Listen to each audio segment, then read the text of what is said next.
Hello guys, I thought I'd give you a quick tour of my Steampunk PC, reveal a few of the bits that you probably won't see during the talk.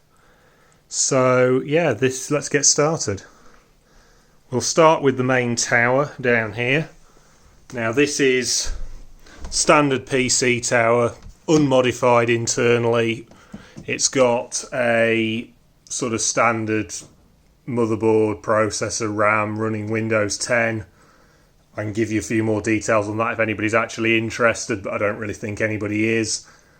Moving around the side here, we've got this cabinet with a lot of detailing in it, mainly clock parts, but there are a few other bits. I can just pop that open on that little catch, and you can see it's a lot of cogs, a lot of gearing. Got some LED tape up there giving the orange glow, which you can't actually see when the door's shut. We've got a couple of meters here adapted with brass protractors to give quite an interesting effect. Again, none of these are actually powered or anything, it's just the LEDs powered inside here. Pop that shut. Moving around the front, these two gauges at the top are the only bits with genuine incandescent bulbs, and that's purely because you can see the bulbs. These are actually doll's house lighting bulbs, but they're run under voltage on 9 volts to prolong the life of the bulbs and to give a nicer sort of warmer glow. LED warm white strip in here, that's running on full 12 volts. To get the 9 for here, got this little package on the side which actually contains a 12 to 9 buck converter, so the wiring going into that is live. We've got that's just a handle off a mini fridge. That's a genuine antique part that I picked up from a junk shop. Moving down, that's a drawer front from a kitchen that I found in a skip, solid oak. Fuse, miniature knife switch, no idea what that's off of, but it just looks the part. Standard plumbing parts either side. Moving further down, we've got the pilot light assembly. Now that is a genuine gas boiler pilot light, and if I just move that out of the way, you can just see the flickering there. That's purely just the disk activity light and in orange and the power light in blue to give that nice little gas flame effect. Start button, that's just a piece of brass plate and a doorbell push.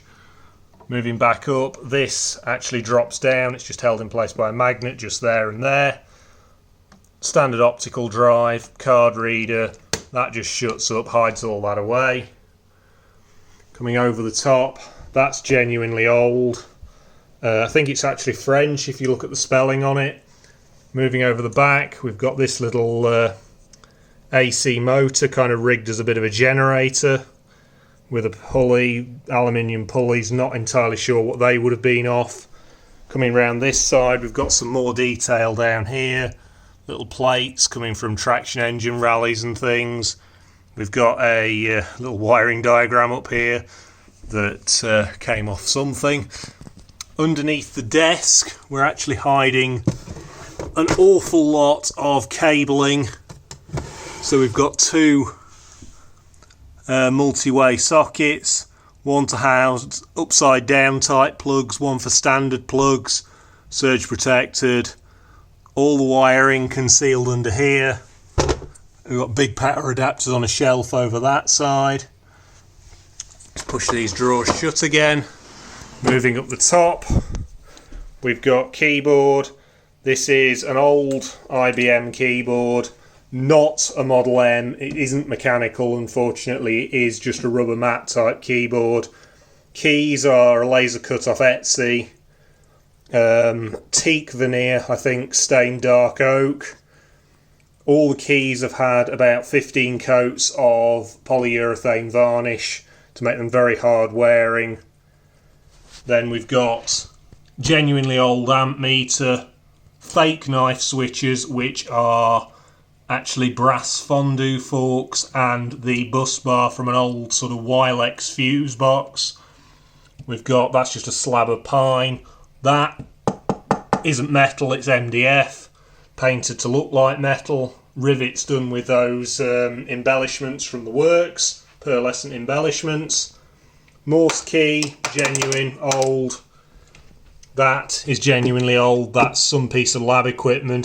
It's a resistance box. It's not a decade resistance box. I can't remember what you call them. That's just a standard speaker from pawnbrokers, I think. Brass vase cut in half with a 15mm pipe elbow to give a little horn on the top.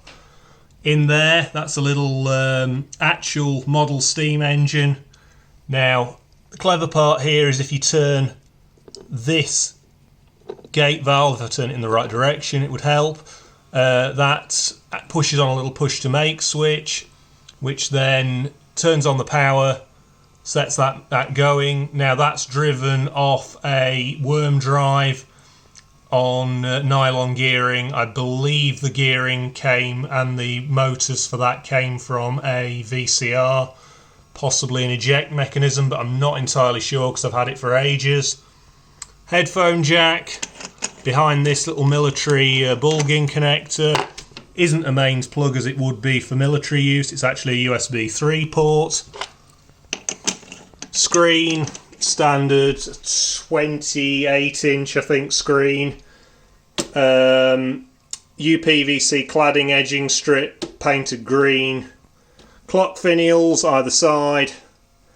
Brass blowtorch with just 15mm standard copper piping. Thermometer holder. Novelty Jägermeister test tube with a glue gun stick in it with just a couple of green LEDs in the bottom. Looking over the top, that monitor is actually on just a standard VESA monitor mount, which is bolted into that big box down the bottom here. The big box here houses the distribution for the lighting and also the external hard disk. Moving over, we've got more sounder. This does work. I've not got it wired up at the moment. Amplifier isn't a valve amplifier. That is just sat on top of a little cheapy eBay Class T amp. Speaker, same as the other side. Mouse is a Pyrex, I think it is, gaming mouse. I think about 15 quid off Amazon. Only modification on that is I put a bit of Sharpie over the logo. Finally, just moving around the corner, we have the printer. Unmodified underneath, this is just a case that sits over it.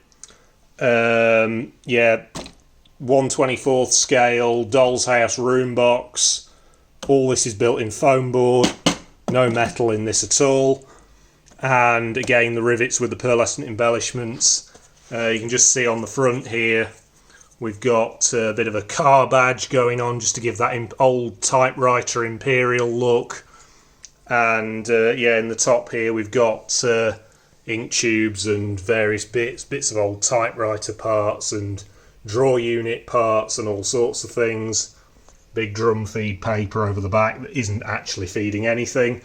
And yeah, well, that's the Steampunk PC. Thank you very much.